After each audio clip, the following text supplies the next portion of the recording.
Students चलो इस questions में क्या दिया हुआ है, if I1 is a moment of inertia of thin rod about axis perpendicular to its length and passing through center, and I2 is a moment of inertia of ring about the axis perpendicular to plane of ring and passing through center, then relation between I1 and I2। Okay, यहाँ पे दो object देकर रखा है, पहला rod है, second क्या है, रिंग है।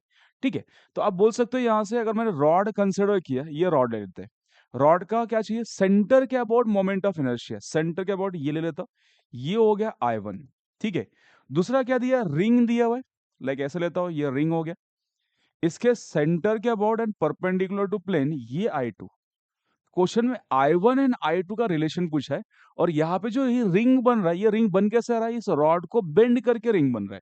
ठीक है, मतलब दोनों का मास सेम ले सकते हो।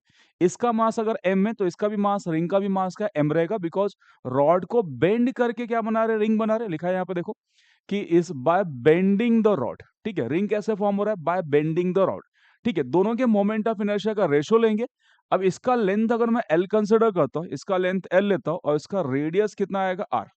ठीक है, तो I1 कितना आएगा बोल सकते हो, I1 रॉड है तो रॉड का मोमेंट ऑफ इनर्शिया सेंटर के अबाउट ml²/12 होता है, और रिंग का मोमेंट ऑफ इनर्शिया I2 ये सेंटर के अबाउट कितना होता है, इस mr²।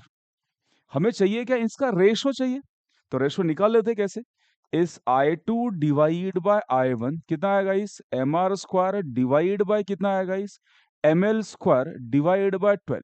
एम कैंसिल हो जाएगा, दोनों दोनों ऑब्जेक्ट सेम ही, एक रॉड के फॉर्म में एक रिंग के फॉर्म में, तो मास तो सेम रहेगा, कैंसिल। बचा 12 को ऊपर शिफ्ट कर देते कितना आएगा, इस I2 is equal to it is 12 times of r² divide by L²। अब क्वेश्चन में R² और L² नहीं दिया हुआ है, तो मुझे क्या चाहिए, पहले L और R का रिलेशन निकाल देते हैं। कैसे निकालोगे L और R का रिलेशन, ये I2 डिवाइड बाय I1। ठीक है, ध्यान से देखो, रॉड का लेंथ और रिंग का सरकमफरेंस क्या होगा, सेम, बिकॉज रॉड को बेंड करके ही रिंग बना हुआ है। तो जो रॉड का लेंथ रहेगा वही रिंग का क्या आएगा, सरकमफरेंस। तो आप बोल सकते हो रॉड का लेंथ L और रिंग का सरकमफरेंस कितना आएगा, 2πr। तो हम लोग L की जगह पे 2πr यूज कर सकते हैं यहाँ पे, तो L की जगह पे 2πr पुट कर लेते, कितना आएगा बताओ, या 12 टाइम्स ऑफ कितना है आपके पास,